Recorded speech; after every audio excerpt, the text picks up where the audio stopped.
She has done wrong by the city of New Britain. She's done a lot of good things in New Britain, but that one thing I feel is just a disgrace. Scathing responses from people in New Britain tonight who once called Erin Stewart their mayor. It comes as a new investigative report raises serious questions about Stewart's conduct while in office. Thanks for joining us for the Fox 61 News at 10. I'm Brent Harden. That report, released today by the Crombie Law Group, concludes Stewart repeatedly pushed the limits of city policy and in some cases crossed them when it came to taxpayer-funded benefits. Investigators say some of those benefits include tens of thousands of dollars in tuition reimbursements and $200,000 of spending on personal items with the city's so-called P card.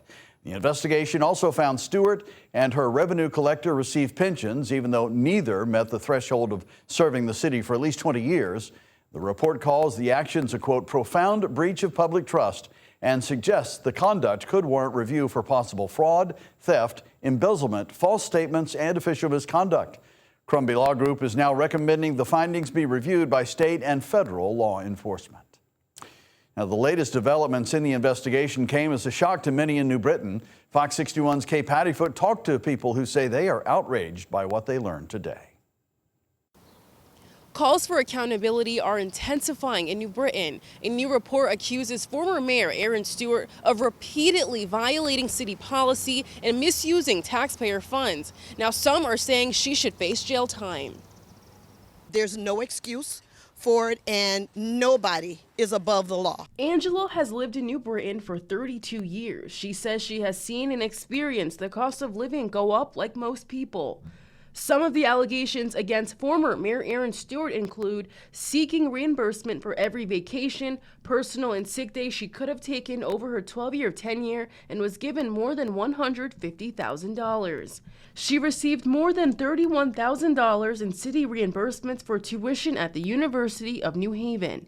Investigators say the money benefited her personally, not the city. Angela says it's an injustice to the people in New Britain. We have teachers that were about to lose their jobs just because of money. And there's not enough money, and we keep getting money taken away from us to support New Britain, and the taxes and things like that keep increasing. And for her to fund her schooling as well as, maternity clothes and things of that sort, that is just a disgrace. Nairi Alexandre says the money could have helped solve other issues the city faces. We got schools and stuff, kids, like programs they could be running for kids to not be in the streets and stuff like that. So the money can go to better places. You said, how much again? More than $200,000. That's a lot of money. That's more than, I could probably grab like 4 people in this parking lot, and all of us together don't make that much money in a year. So some people I spoke with who did not want to go on camera said they think the allegations are not cause for concern and that the investigation will eventually settle down. But Alexandre and Angela say Stewart should face the consequences. You got to do time. That's the way I look at it. If it was me, I would be doing time.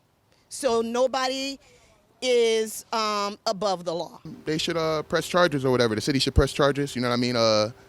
Something got to be done about that. That ain't right. You know what I mean? That ain't right. Mayor Bobby Sanchez of New Britain said, quote, "The findings are deeply disturbing and raise bigger questions about who knew what was happening and who signed off on it," end quote. As these allegations come to light, other cities are now calling for their own P-card investigations. In New Britain, Kay Pattyfoot, Fox 61.